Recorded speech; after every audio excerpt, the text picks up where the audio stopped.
खुलुमबाय गोजोन फुंबिलिनि गासैबो बडलेण्ड बुब्लिनि अनसायगिरिफोरखौ बरायग्रोबाय।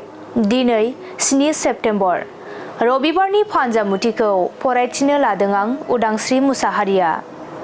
फानजामुथिनि गिबियाव दं मेष राशि। रांखावरि आरजिनायाव गोबां मुलाम्फा जागोन, नखर सुंनायाव हेफाजाब मोनगोन। बृष राशि। देहायाव जानाय सानाय सुनायफोरा जोबस्रांगोन, देहाखौ जोबोरैनो सान्थि मोनगोन।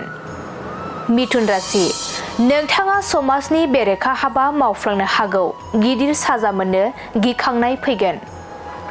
कर्क राशि। हरखाब बेराम आजारफोरजों नाख्रेबजानो हागौ, जानो लोंनो हायै जागोन। सिंह राशि। आसा खालामनाय सिमांफोरा मोगथां महर मोनगोन, गोसोआ खुसिजों साग्लोबसारगोन। कन्या राशि। नोंथाङा जेखौ हास्थायदों बेखौनो मोनफुंनो हागौ, थांखिफोरा जाफुंसारगोन। तुला राशि। गोसो गैयाब्लाबो गोजान जायगायाव थांनो गोनां जानो हागौ, मावनो लानाय खामानिफोरा आद्रा जागोन। वृश्चिक राशि। नोंथांनि नखराव गाज्रि नोजोर नांनो हागौ, नखराव हेंथा हेंसि सोमजिबाय थागोन। धनु राशि।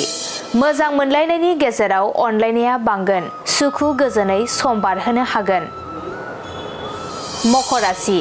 मोनखानाय मुवाखौ खोमाना लाफिननांगोन, गोसोखौ जोबोरैनो दुखु मोनगोन।